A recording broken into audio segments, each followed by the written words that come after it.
ಉಡಾಯಿಸೋ ಖಾರ ಬಣ್ಣ ರುಚಿಯನ್ನು ನೀಡುತ್ತದೆ. ಮೆಣಸಿನ ಪುಡಿ ಚಿಂದಿ ಉಡಾಯಿಸೋ ಖಾರ ಬಣ್ಣ ರುಚಿ. 79ನೇಯ ಸ್ವಾತಂತ್ರ್ಯ ದಿನ ಬಹಳ ಸಂಭ್ರಮದಿಂದ ನಾವು ಆಚರಣೆಯನ್ನು ನಾವು ಮಾಡಿದ್ದೇವೆ.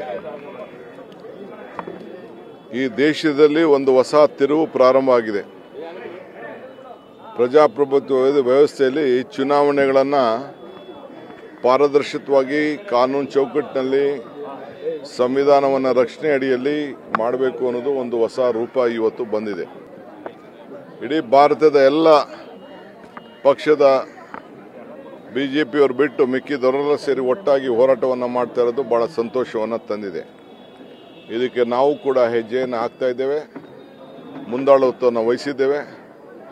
ಇವತ್ತು ಮುಂದಿನ ದಿನಗಳಲ್ಲಿ ಈ ದೇಶದಲ್ಲಿ ಒಂದು ದೊಡ್ಡ ಬದಲಾವಣೆ ಆಗ್ತದೆ ಅನ್ನೋದು ಒಂದು ಆತ್ಮವಿಶ್ವಾಸ ಈ ದೇಶದ ಎಲ್ಲ ಕಾಂಗ್ರೆಸ್ಸಿಗರು ಕೂಡ ಇವತ್ತು ಇದೆ.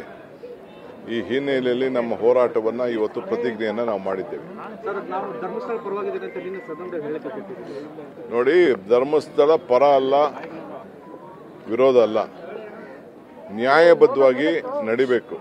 ನನಗೆ ಆತ್ಮವಿಶ್ವಾಸ ಇದೆ. ನಾನು ಬಹಳ ಹತ್ತಿರದಿಂದ ಅಲ್ಲಿ ನೋಡಿದ್ದೇನೆ. ಅಲ್ಲಿ ಭಕ್ತಿ ಶ್ರದ್ಧೆ ಎಲ್ಲ ಯಾವ ರೀತಿ ನಡೀತಿದೆ ಅಂತ. ಏನು ಒಂದು ಷಡ್ಯಂತ್ರ ನಡೆದು ಅದು ಮುಂದಿನ ದಿನದಲ್ಲಿ ತನಿಖೆಯಿಂದ ಹೊರಗಡೆ ಬರ್ತದೆ. ಅದು ನನ್ನ ವೈಯಕ್ತಿಕವಾದಂಥ ಒಂದು ಅನುಭವ.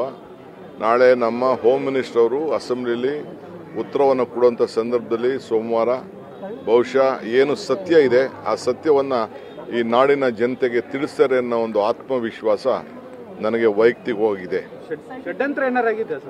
ಅದನ್ನು ನಮ್ಮ ಹೋಮ್ ಮಿನಿಸ್ಟರ್ ಅವರು ತಿಳಿಸ್ತಾರೆ. ನಾನು ಹೇಳಿದ್ದೇನೆ, ಹೋಮ್ ಮಿನಿಸ್ಟರ್ ಅವರು ತಿಳಿಸ್ತಾರೆ. ಮುಖ್ಯಮಂತ್ರಿಗಳು ಕೂಡ ಬಹಳ ಬದ್ಧತೆ ಇದೆ. ಮುಖ್ಯಮಂತ್ರಿಗಳಿಗೆ ಯಾರು ಕೂಡ ಸುಳ್ಳು ಮಾಡಿ ಷಡ್ಯಂತ್ರ ನಡೆಸಿ ಅಪಮಾನ ಅಪಚಾರ ಯಾವುದೇ ಧಾರ್ಮಿಕವಾದಂಥ ವಿಚಾರ ಇರ್ಬೋದು, ಯಾವುದೇ ವ್ಯಕ್ತಿಗಳಿರ್ಬೋದು ಮಾಡಬಾರ್ದು ಅನ್ನೋದು ಮುಖ್ಯಮಂತ್ರಿಗಳು ಈಗಾಗಲೇ ನಮಗೆಲ್ಲರೂ ಕೂಡ ತಿಳಿಸಿದ್ದಾರೆ. ಶಾಸಕಾಂಗ ಸಭೆಯಲ್ಲೂ ಕೂಡ ಅವರು ಕಟ್ಟುನಿಟ್ಟಿನ ಕ್ರಮವನ್ನು, ಸುಳ್ಳೇನಾರಾಗಿದ್ದರೆ ಕಟ್ಟುನಿಟ್ಟಿನ ಕ್ರಮವನ್ನು ಕೈಗೊಳ್ಳಬೇಕು ಅನ್ನೋದು ಕೂಡ ನಮ್ಮ ಸರ್ಕಾರದ ಒಂದು ದೊಡ್ಡ ಚಿಂತನೆ. ಆ ನಿಟ್ಟಿನಲ್ಲಿ ನಾವೆಲ್ಲ ಕೂಡ ನಡೀತೀವಿ. ಕಾನೂನು ಯಾರಿಗೂ ಕೂಡ ತಪ್ಪಲ್ಲ. ಕಾನೂನು ಕಾಪಾಡಲೇಬೇಕು.